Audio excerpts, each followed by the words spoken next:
안녕하세요. 안과 이창욱입니다. 지난 영상에서는 특이한 라섹 증례들을 소개했습니다.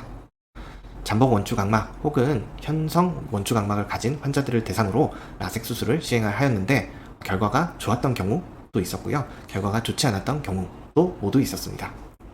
앞선 보고들로 알 수 있었던 사실은 라섹 후에 각막 확장증을 예측하는 데 있어서는 각막 모양이 각막 두께보다 훨씬 더 중요하다라는 점입니다. 그래서 오늘은 각막 지형도에 대해서 자세히 알아보고 각막 확장증을 예측할 수 있는 새로운 지표들과 장비들을 소개해 보겠습니다. 우선 각막 지형도의 원리를 알아보겠습니다. 각막 지형도는 플라시도 링이라고 하는 동심원을 불빛으로 각막에 비춰서 각막에 반사되는 모습을 촬영합니다. 이 동심원의 간격이 짧아지면 각막 곡률이 가파르다는 뜻이고요. 동심원의 간격이 멀어지면 각막이 평평하다라는 뜻입니다. 그리고 이 동심원이 일정한 방향으로 찌그러지면 난시가 있다고 알 수가 있고요. 비대칭적으로 찌그러지면 그것은 난시가 아니라 병적인 변화일 수도 있습니다. 하지만 각막의 모양, 난시의 정도라는 게 사람마다 워낙 제각각이기 때문에 정상적인 난시와 비정상적인 각막 모양의 경계를 나누는 것은 쉽지 않은 작업입니다. 그래서 안과 의사들은 각막 모양을 몇몇 패턴으로 분류하기 시작했고요. 지금까지도 1995년도에 발표된 라비노위츠 분류를 많이 쓰고 있습니다. 이 분류가 가장 알기가 쉽고 초기 원추각막을 감별하는 데 유용했기 때문입니다. 이후에도 원추각막을 조기 발견하기 위해서 수많은 보조 지표들이 발표가 되었는데 모두 이 플라시도 링을 기반으로 하고 있습니다. 심지어 2008년도에 발표된 랜들만의 위험도 점수에서도 이 라비노위츠의 각막 모양 분류를 사용하고 있죠. 그러나 이 플라시도 링 방식은 어디까지나 각막 전면의 정보만을 제공해 줍니다. 원추각막에서 각막 전면의 변화는 질병이 이미 상당히 진행된 단계에서 생기기 때문에 잠복기에 있는 환자는 플라시도 링으로 찾을 수 없다는 한계점이 있습니다. 이러한 한계들은 새로운 각막 지형도 장비가 출시되면서 극복할 수 있었습니다.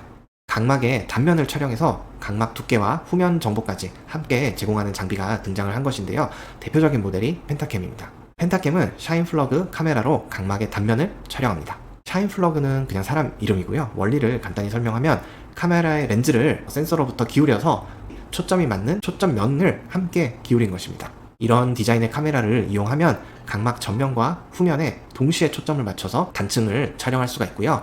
이 각막과 후면 사이의 거리를 계산하면 두께까지 알 수 있습니다. 이러한 장비가 중요한 이유는 각막 후면 정보를 통해 원추각막을 더 빠른 시기에 발견할 수 있기 때문입니다. 원추각막에서 각막 조직이 만성적인 스트레스를 받으면 콜라겐 섬유의 리모델링이 생기면서 각막의 후면이 튀어나오기 시작합니다. 2차적으로 각막 두께가 얇아지고 최종 단계에서는 각막 전면이 튀어나오게 되는데요. 그렇기 때문에 펜타캠으로 각막 후면과 두께를 측정하면 원추각막을 더 빨리 진단할 수 있다는 장점이 있습니다. 그리고 앞선 각막 지도에는 또 한 가지 단점이 있습니다. 대표적인 예가 지난 영상에서 말씀드렸던 디스플레이스드 에이펙스 신드롬입니다. 이 개념을 이해하기 위해서는 곡률 지도의 표현 방식을 알아야 됩니다. 각막 지형도에서 특정 지점의 곡률은 그 지점의 표면 수직선이 기준축과 만나는 곳까지의 거리를 가지고 구합니다. 이 거리를 반지름으로 하는 원의 곡률이 해당 지점의 각막 곡률이 되는 것이죠. 대부분의 경우는 시축과 각막 중심이 거의 일치하기 때문에 큰 문제가 없습니다.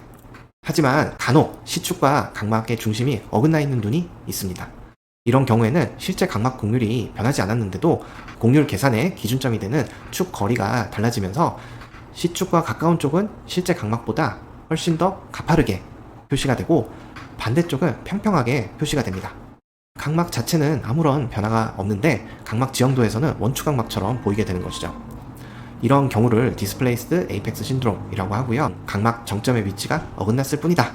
이것은 병적인 변화가 아니다 라고 해석을 하는 것입니다. 이런 곡률 지도의 단점을 보완하기 위해서 엘리베이션 맵, 높이 지도라는 것이 개발됐습니다. 이 높이 지도는 이상적인 모양의 각막을 가정을 하고 환자의 각막이 이 이상적인 각막 면보다 높은지 낮은지를 표시해 줍니다. 각막 곡률 지형도보다는 조금 더 입체적인 정보를 제공을 해주죠. 특히 후면의 높이 지도는 미세한 각막 후면의 돌출을 아주 눈에 띄는 색깔로 표시해 주기 때문에 원추각막의 조기 진단에 많은 도움을 줍니다. 그래서 지금까지 언급했던 각막의 전면, 후면, 두께 이 모든 정보를 종합하여 원추각막의 위험도를 예측해주는 것이 베린 암브로시오 인핸스드 액타시아 디스플레이, 줄여서 BAD입니다. 2017년쯤 발표된 것으로 기억이 나고요. 왼쪽은 원추 각막으로 인한 변화를 더욱더 강조한 높이지도입니다. 오른쪽은 각막 두께 정보를 종합한 것입니다. 각막 두께의 비대칭성, 가장 얇은 지점의 위치, 그리고 중심부터 주변부까지의 두께 변화를 퍼센트로 표시를 합니다.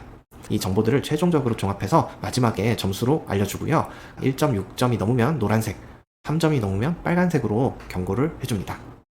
그렇기 때문에 진료실에서는 사실 1초 만에 확인을 할 수가 있는 것이죠. 그리고 또 다른 새로운 정보를 주는 장비를 하나 더 소개해 볼게요. 코르비스 ST라는 장비인데요. 각막의 튼튼함을 측정하는 장비입니다. 우리가 안압 검사할 때 바람을 푹 쏘는 장비를 다들 한 번쯤 경험을 해보셨을 텐데, 요 코르비스 ST는 각막에 바람을 쏜 다음에 다시 되돌아오는 모습을 초고속 카메라로 측정을 해서 각막의 단단한 정도를 점수로 변환합니다. 0점이면 아주 튼튼한 각막이고요. 1점이면 아주 물렁물렁한 각막이라고 보시면 됩니다. 그리고 BAD 점수와 코르비스 ST 점수를 통합한 TBI 점수도 있습니다. 자, 어떠셨나요? too much information이라는 생각이 드시면 그 생각이 맞습니다.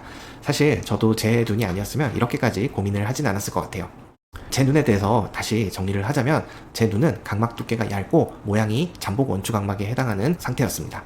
렌들만 점수로 치면 5점의 고위험군이었던 거죠.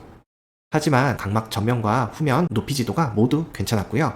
BAD 점수는 1.6 미만이었습니다. 그리고 제가 일부러 시선을 아래로 내리고 각막 지형도를 찍어봤는데요. 정면으로 보고 찍었을 때보다 훨씬 더 비대칭적인 모습이 줄어든 모습입니다. 이것은 제 각막 모양이 병적인 원추 각막이 아니라 정점이 어긋난 디스플레이스드 에이펙스 신드롬이라는 것을 더 시사하는 소견이죠.